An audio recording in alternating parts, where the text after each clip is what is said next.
Then there were some other types who moved in on the ruins of vulnerable Yarragon. Particularly after the military got busy hunting down the perpetrators of the arson riot, and large numbers of the local military had organized themselves and headed for where the vessels came from, on the perpetrators' vessels and others. Apart from the ones burnt and sunk in Western Port Bay and other ports of Gippsland. They moved on into Yarragon and the rest of Gippsland. Then decided the native animals were theirs for the taking. Absolutely bizarre decision. Jealousy, what? As an example, there are 3 species of native Gippsland feline, for example. A big frill-necked panther that looks like a lion called a bunyip grass cat. A tiny domestic cat that looks like the smallest mini tiger in the world, and a cougar-like animal that is nocturnal, that looks a lot bigger than what it really is when its fur is fluffy and dry, that's head looks like a map of Tasmania. The panther-like animal has fur and hair the colors of native Gippsland grasses and can have markings that look like a large, centipede-looking rhizome grass root on them.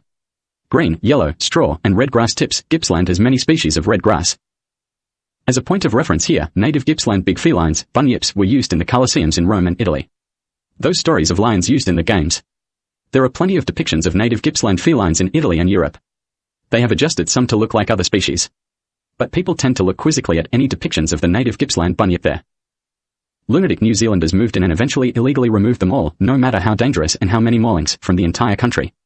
Moving them to foreign countries in cargo holds of ships.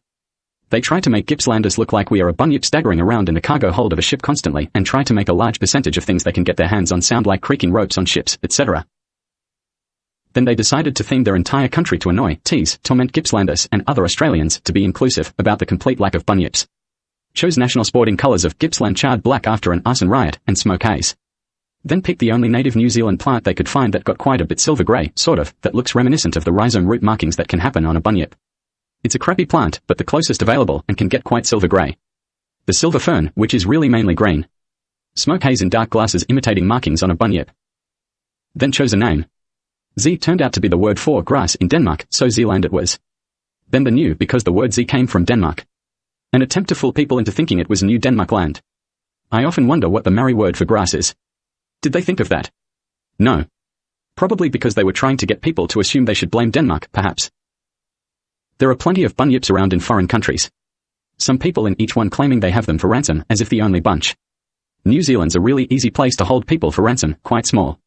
Anyway. They decided to keep it going and pretend their traditional Maori national dress is a grass skirt.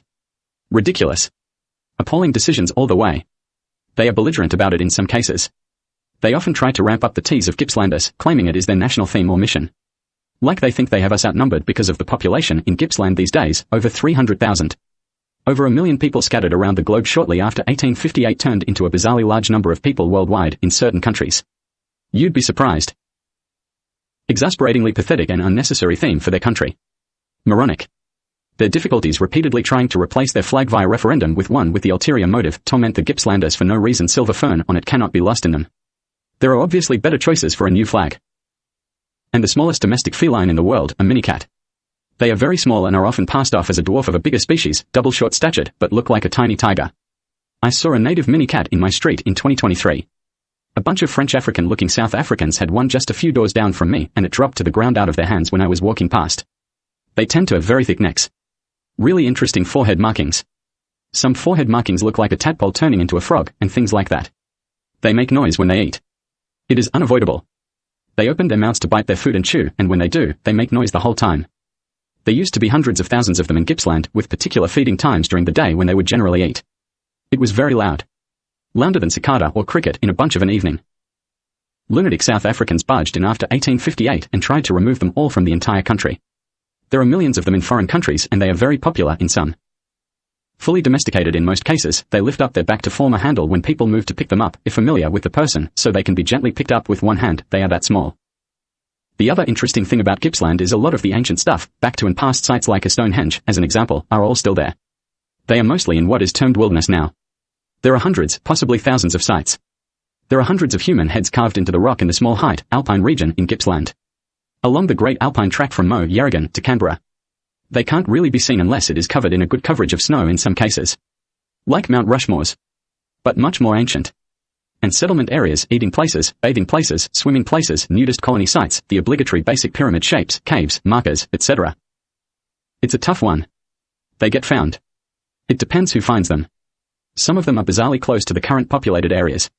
Some people insist if they find something ancient and they are the loony types, that parts of it have to be ransacked so they are part ruins or no tourists.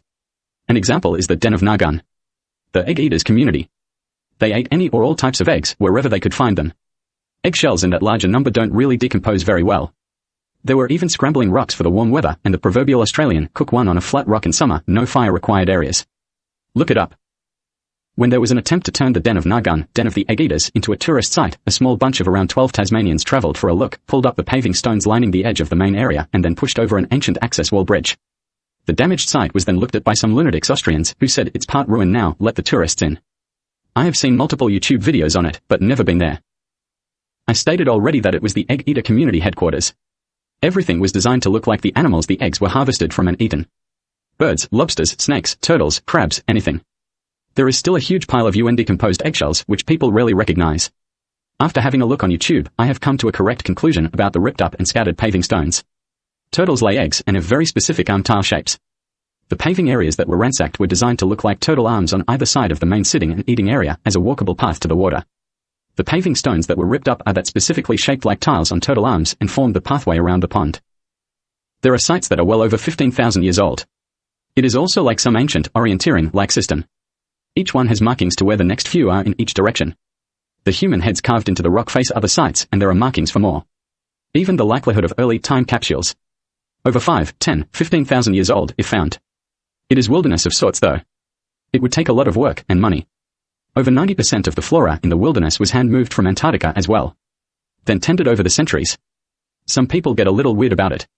The wild untended moved from Antarctica trees and plants are more important than stone or rock ancient relics stuff. Old small pyramid-like ruins and things like that exist. Some of those small pyramid structures were weathered, others bashed to bits when found. It is all literally still there though.